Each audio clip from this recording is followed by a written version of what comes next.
La mayor corrupción está concentrada en Andalucía, en la Comunidad Valenciana, en Galicia y en Madrid.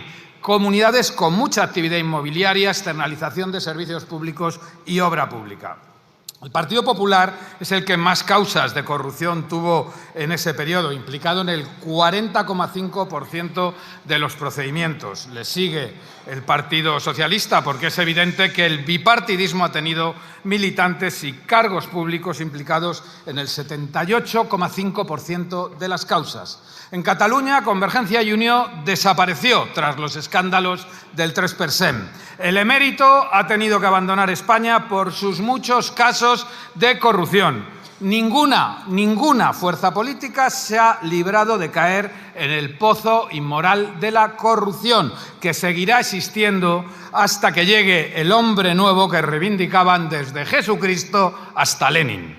Hay partidos que padecen la corrupción de forma esporádica y los hay que toman medidas contundentes cuando ocurren. Otros, en cambio, la padecen habitualmente y no hacen nada por eliminarla, incluso lo ven normal, como decía el líder conservador colombiano Turbay Ayala, que sin complejos defendía reducir la corrupción a sus justas proporciones. El partido racista y fascista, Vox, tiene ya récords difíciles de superar, considerando el poco tiempo que hace que han llegado a las instituciones. Lo explica con detalle su exportavoz parlamentaria, la señora Olona.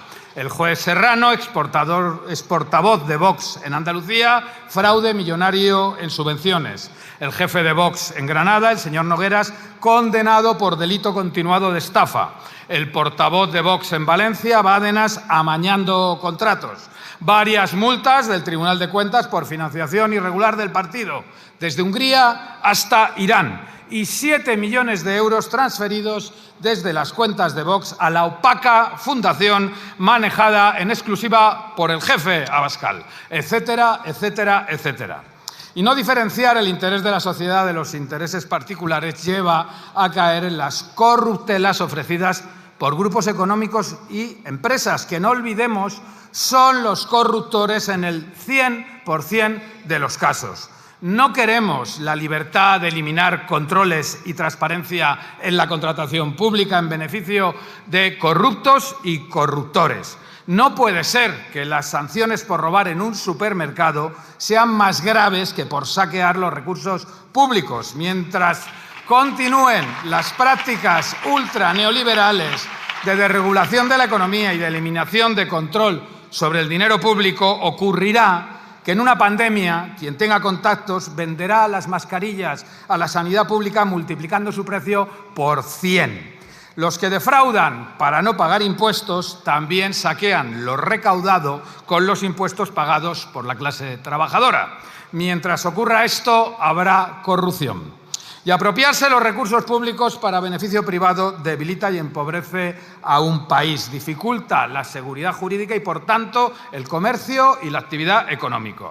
Esta proposición de ley mejorará la integridad pública, construyendo una institución como ya existe en la Unión Europea, la Oficina de Lucha contra el Fraude, y protegiendo el uso de los recursos públicos, porque su uso espurio tiene un impacto negativo sobre la democracia, enriquece a los corruptos y da argumentos al populismo. El "estoy en política para forrarme", que grabaron al señor Sanz, secretario general del Partido Popular en Valencia, o el "me tengo que hacer rico", del ministro del PP Zaplana, merman la confianza de la gente en la democracia y desestimulan la participación electoral y política.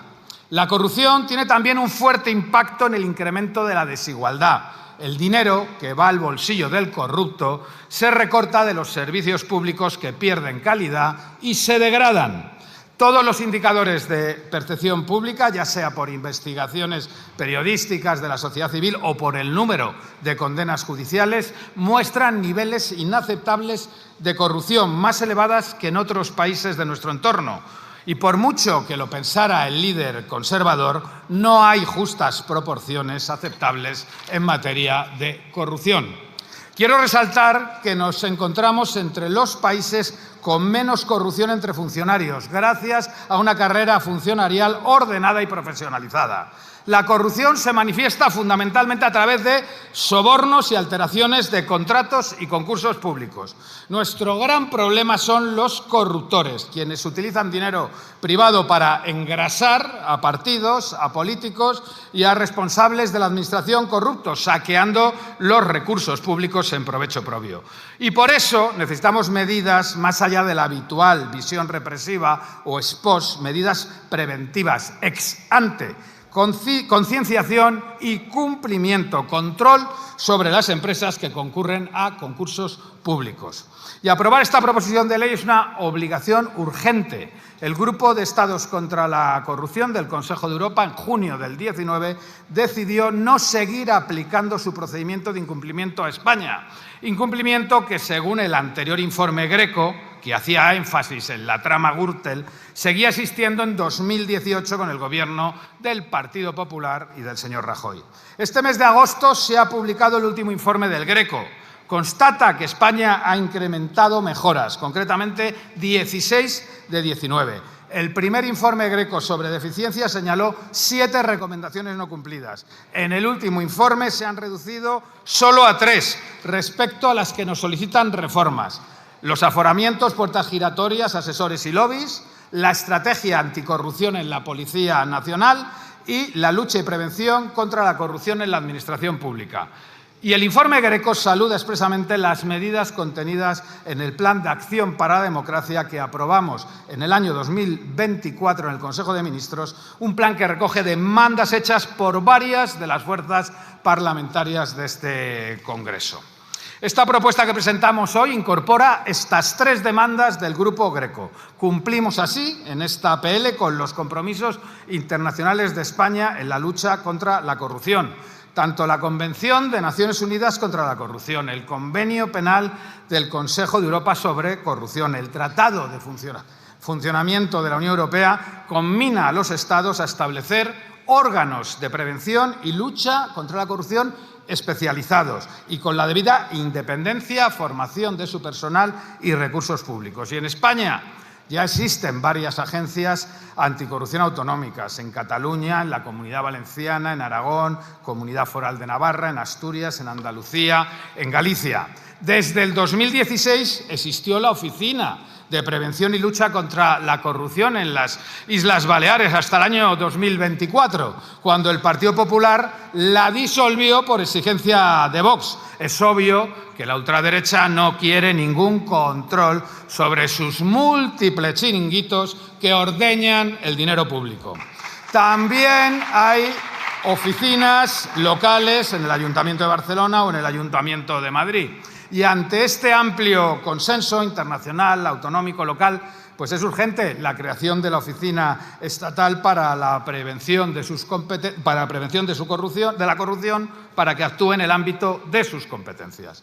El 9 de julio pasado, el Consejo de Ministros aprobó el Plan Estatal de Lucha contra la Corrupción. La medida 1 era la creación de una agencia independiente de integridad pública como órgano central de previsión, supervisión y persecución.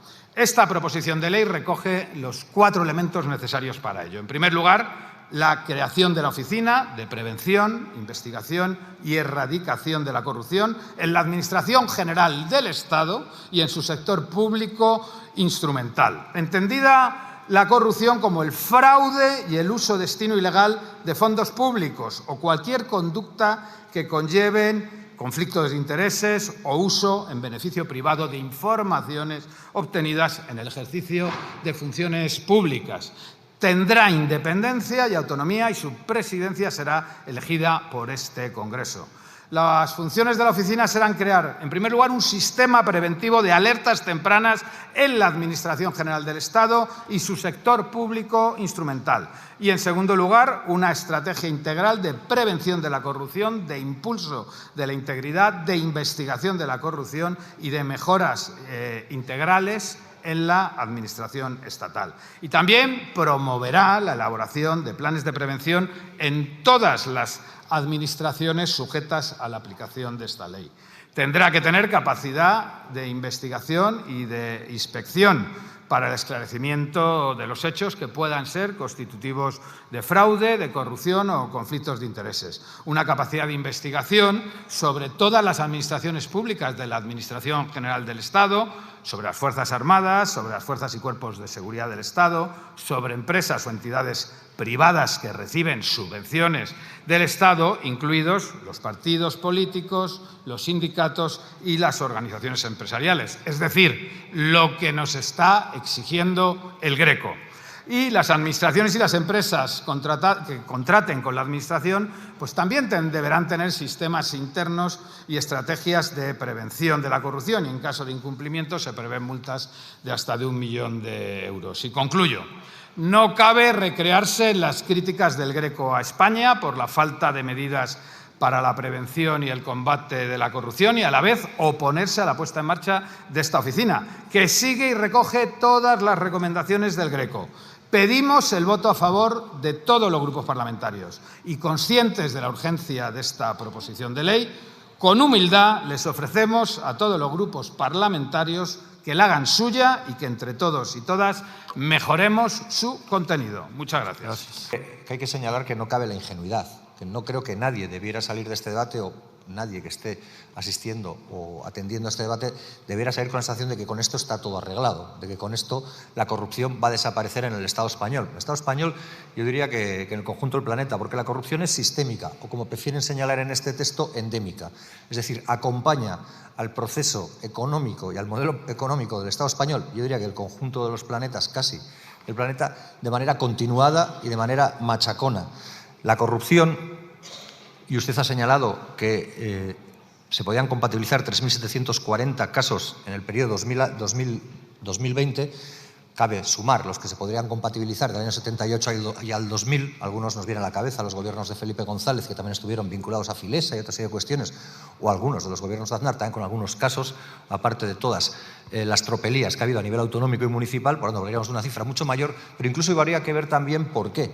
La corrupción es ese sistema que consta, como se decía, de corruptos, los políticos, de corruptores, grandes empresarios que rara vez pasan por el banquillo y que cuando pasan pagan una multa o una sanción que es generalmente inferior a aquello que han trincado, porque no se puede utilizar otra expresión, y para ello hay una serie de mecanismos. También hay mediadores, que son los listos que ven oportunidad de negocio para conectar a unos con otros y, como digo, hay mecanismos diferentes, las puertas giratorias, a veces los palcos y siempre la recompensa económica para quien se pringa en semejantes cosas. Y esto no es nuevo, esto ya seguramente tiene que ver con la construcción de la oligarquía en el Estado español durante el siglo XX, con la construcción de las grandes fortunas del Estado español durante el siglo XX, después de la Guerra Civil y con el expolio que practicaron para acumular fortunas en base a las grandes empresas que, por cierto, hoy siguen siendo las buques insignia de la economía del Estado español. Pero bueno, decía que, y no por echar un jarro de agua fría, que tampoco esto va a solucionar todo, porque como decía un político al que respeto bastante, y decía ya hace más de 2 décadas, ¿qué se puede esperar de una sociedad que ha decidido hacer de la picaresca un género literario, en lugar de una conducta a perseguir y reprobable? Estamos de acuerdo en que la corrupción degrada la vida pública, en que socava la democracia y en que expolia los recursos públicos. Y es verdad que probablemente hay gente que prefiere mirar hacia otro lado, quizás, atendiendo al debate que hemos tenido en el punto anterior, porque aquí los delincuentes, los ladrones, son delincuentes blancos, son patriotas y, por tanto, no hay lugar al que deportarlos porque son de aquí. Pero más allá de eso, sí que es verdad que también es un fenómeno de rabiosa actualidad. Y yo agradezco al señor de UPN que haya traído aquí el caso concreto del túnel de Belate, de las obras. Se le ha olvidado decir, por lo que sea, que el órgano que ha señalado que tendría que haber sido nulo de pleno derecho, y así lo dice el periódico en el que se ha basado para señalar esa información, está controlado en su mayoría por Euskal Herria Bildu. Yo creo que es de justicia reconocer los méritos propios y también los ajenos. Pero más allá de eso, porque no creo que se trate de una competición sobre ello, yo creo que hablamos de un problema bastante serio. Es el Fondo Monetario quien dice que en el Estado español la corrupción no baja de 60.000 millones de euros anuales. Los propios verdes europeos hablan de 90.000 millones de euros. Esto vendría a ser, para que la gente lo entienda, una horquilla entre 1.400 euros o 1.949 euros que nos roban a todos y cada uno de nosotros y nosotras. Seguramente a la gente que dice que el dinero donde mejor está es en el bolsillo de los españoles, a quien le importa menos que esté en el dinero de los españoles, porque al final está en el bolsillo de alguien que debe ser, y no me cabe duda, mucho más español que quien está hablando ahora en este momento. Pero en cualquier caso, Para ponerlo también en su contexto, sería bueno saber que ese dinero que cuesta la corrupción en el Estado español equivale, por ejemplo, a entre 200 y 295 veces, depende de qué horquilla se coja, si la de 60.000 millones de euros o la de 90.000 millones de euros, a lo que se destina en el Estado español, o a lo que destina el Gobierno del Estado español para vivienda. O que significa 4 veces lo que el Estado español gasta en prestaciones por desempleo. O que significa más del doble de lo que se gasta en educación. Ese es el agujero negro de la corrupción. Y todo lo que se haga estará bien y será probablemente poco, pero hay que hacerlo. Por eso digo que nosotros queremos contribuir a mejorar esta iniciativa en su trámite de enmiendas. Pero no nos vamos a engañar.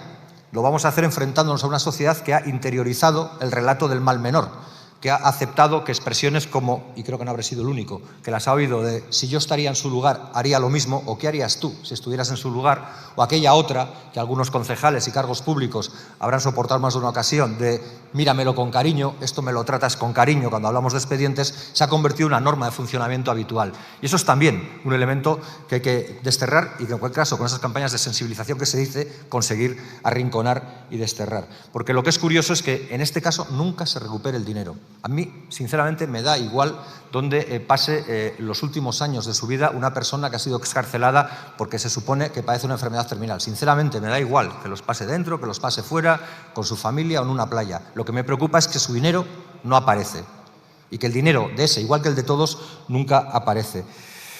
Y está bien también que esto se coordine con las diferentes oficinas de lucha contra el fraude y la corrupción.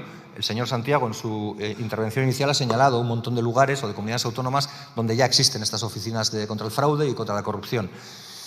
Lamentablemente no ha podido hablar de la del País Vasco porque la Comunidad Autónoma del País Vasco, Euskal Herria Bildu, lleva más de 10 años planteando que se cree esa oficina y los partidos gobernantes, que vienen a ser el PNV y el PSOE, por lo que sea, han decidido que no hacía falta. Yo hoy celebro que el Partido Nacionalista Vasco aquí la apoye porque eso igual nos ayuda a que también la apoye en la Comunidad Autónoma Vasca.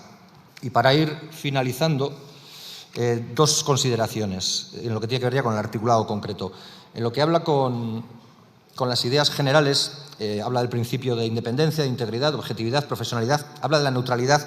Yo no sé hasta qué punto podemos garantizar la neutralidad cuando la terna va a ser elegida en el Congreso de los Diputados, en primer lugar, con 2/3, y en una segunda instancia, entiendo que es para que no bloquee, con mayoría absoluta. Con mayoría absoluta de según qué partido, yo creo que más que un vigilante para que no haya corrupción, vamos a tener un acelerante para que la corrupción se intensifique. Y la otra cuestión es la que tiene que ver con el ámbito de actuación. Se detalla con gran nivel aquello en lo que puede actuar, en la vigilancia, de observancia de lo que haga el Gobierno, de las fuerzas y cuerpos de seguridad de Estado, de las Fuerzas Armadas. No estaría de más hablar también de la Casa Real, porque también coge dinero de todos los ciudadanos y ciudadanas y también tendría que estar más fiscalizada. Termino con una cuestión. Hay partidos que defienden intereses y hay partidos que defienden principios. Hay partidos que a veces defienden intereses a una costa de sus principios y hay partidos que nunca abandonan los principios para defender intereses particulares. Nosotros y nosotras, las gentes de Euskal Herria Bildu, nos encontramos ahí. Pero ¿qué sabremos nosotros si nadie refleja la realidad mejor que esta cita de una película de 1972, del Padrino, que decía: si Don Corleone tiene los jueces y los políticos de New York, los debe compartir y dejar que otros los usen. Debe dejarnos sacar agua del pozo. Cierto que puede presentar factura. Al fin y al cabo, no somos comunistas. Quizás ese sea el problema, que no lo son. Gracias. Presidente, señorías. Buenas tardes, presidente, señorías.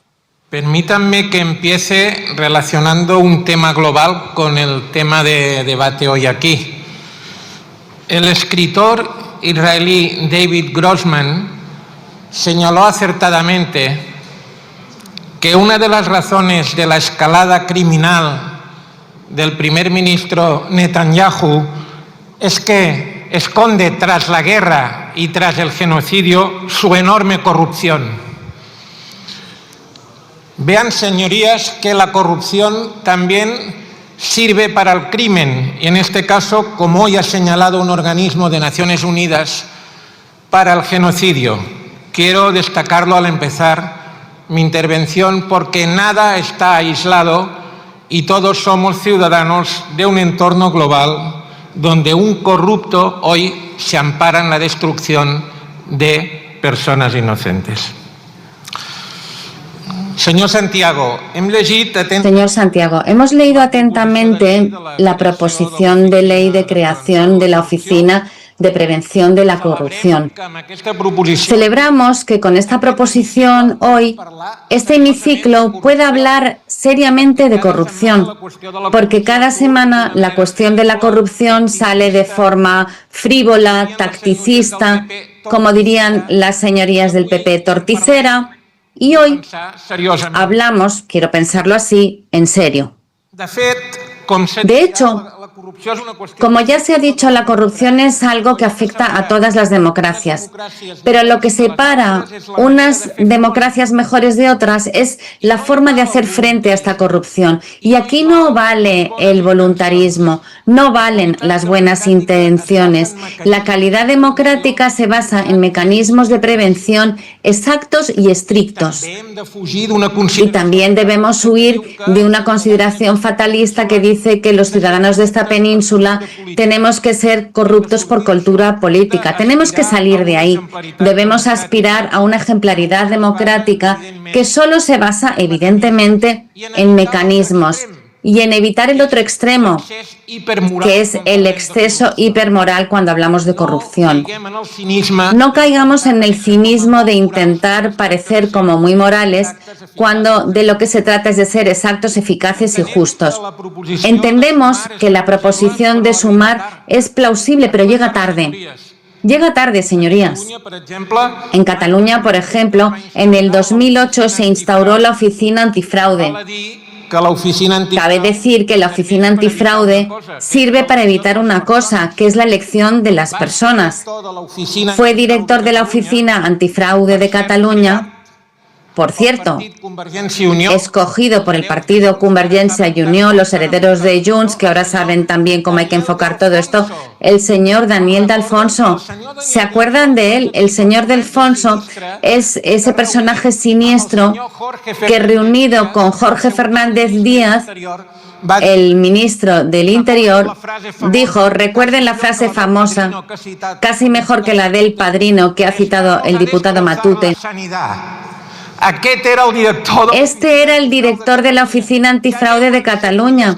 Ya ven, señorías, que si eso se implanta a nivel estatal, habrá que hilar muy fino, señor Santiago, para ver quién se pone ante ese organismo. En Cataluña también nos equivocamos, especialmente los señores correligionarios del señor Pallés, que por cierto creo que aún está por ahí, pero bueno, que hace como que no tiene nada que ver con Convergència i Unió. Todo eso son realidades alternativas, sin duda.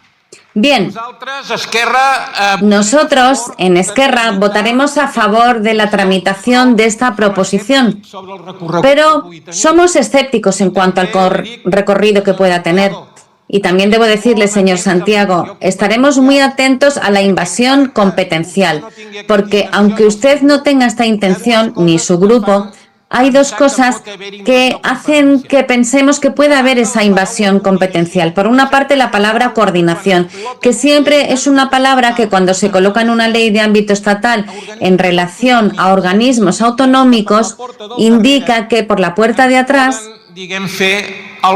nos pueden, por así decirlo, hacer alguna trampa, aunque no tenga intención el legislador. Y luego, señorías, ustedes lo saben, porque esta es la historia de la democracia, hay una inercia centralista en este Estado. Hay una inercia que lleva inevitablemente a hacer aquello que haría el Minotauro, el Leviatán. El Minotauro siempre es invasivo y esta oficina, por lo tanto, podría muy bien convertirse en algo que va a estorbar organismos ya preexistentes.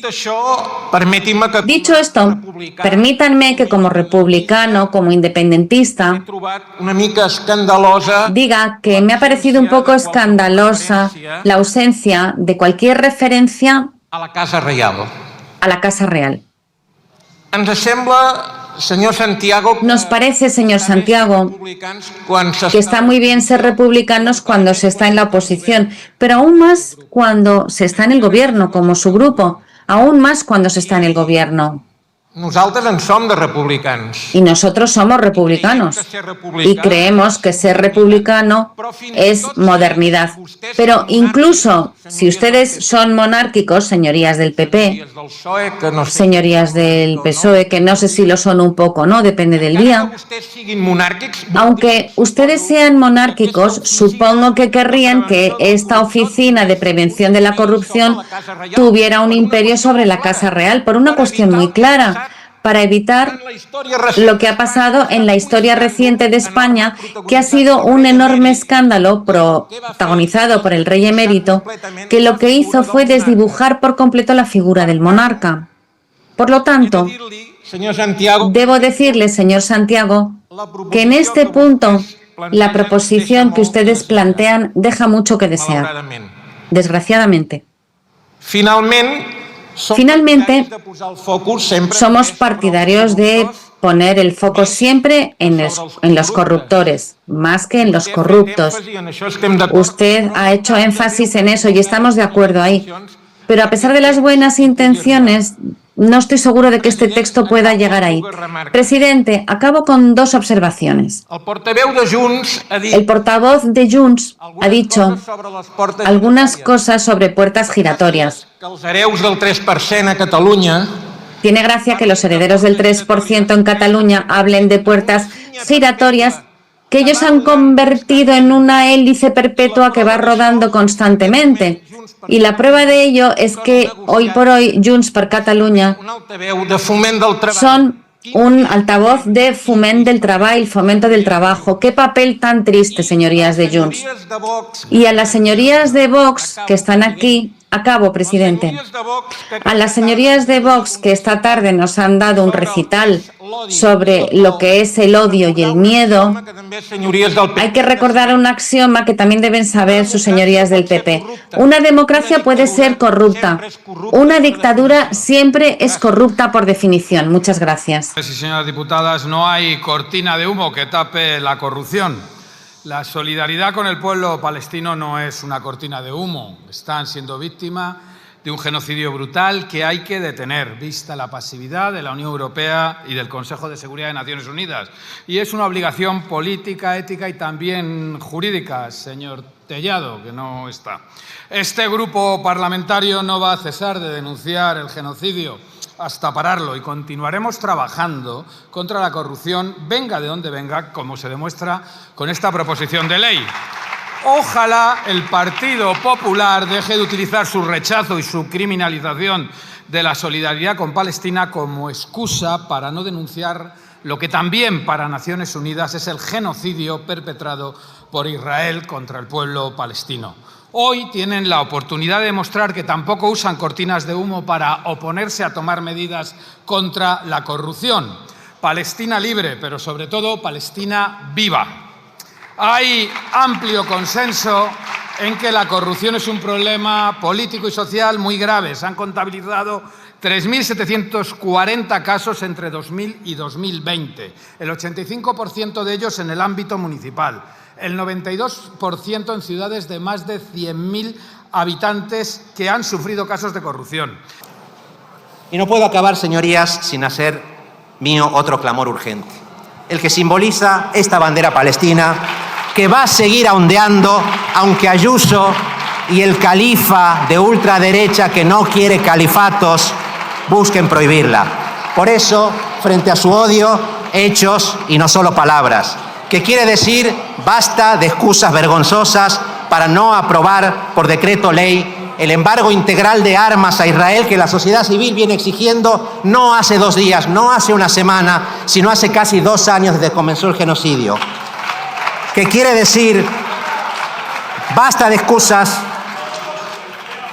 que quiere decir plena protección a la flotilla Sumud y exigencia de responsabilidades a Israel por sus cobardes ataques con drones, a una misión que solo trata que de una puñetera vez se abra un corredor humanitario en Gaza.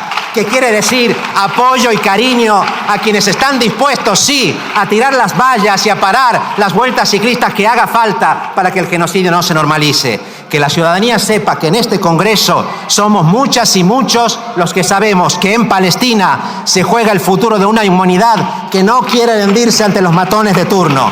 que Palestina viva y que no muera más, y sobre todo que no lo haga con nuestra complicidad.